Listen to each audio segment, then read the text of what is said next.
कलयुग की आयु 4,32,000 वर्ष नहीं है। गीता प्रेस गोरखपुर द्वारा प्रकाशित होने वाली महाभारत के शांति पर्व का अध्याय संख्या 231 खुला हुआ है। श्लोक संख्या है 18 और 19।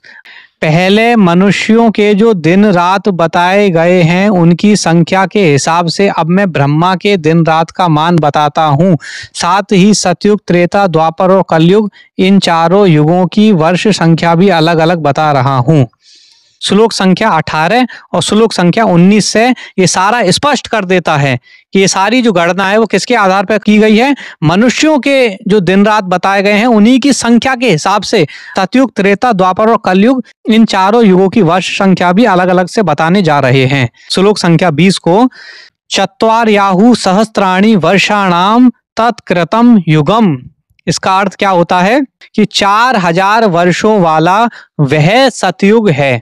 देखो ट्रांसलेशन में आप स्पष्ट रूप से पढ़ सकते हैं। इसने क्या कर दिया है, ट्रांसलेशन में यहाँ पर ऐड कर दिया है देवताओं के 4000 वर्ष, है ना।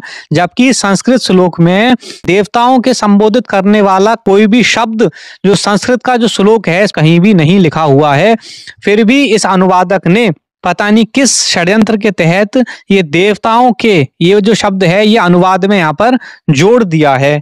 पिछला वाला श्लोक है इसके अंदर जब साफ साफ स्पष्ट तौर पर यहाँ पर इन्होंने बता रखा है मनुष्यों की गणना के आधार पर ही हम आगे की सारी जानकारी देने जा रहे हैं, तो इस मूर्ख अनुवादक ने यहाँ पर देवताओं के क्यों किस षड्यंत्र के तहत लिखा है।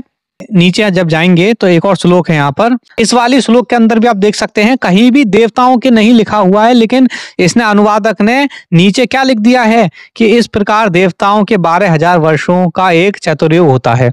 जबकि संस्कृत श्लोक के अंदर देवताओं के ये जो पर्टिकुलर शब्द है इसको संबोधित करते हुए कोई भी शब्द नहीं है इस संस्कृत श्लोक के अंदर कि ये 12,000 का युगों का विवरण जो है ये विद्वान लोग जानते हैं। ये तो पहले सेंटेंस का अर्थ हुआ, यहाँ पर कहीं भी नहीं लिखा हुआ है कि देवताओं के 12,000, लेकिन इस अनुवादक ने क्या लिख दिया है नीचे, इस प्रकार देवताओं के 12,000 वर्षों का।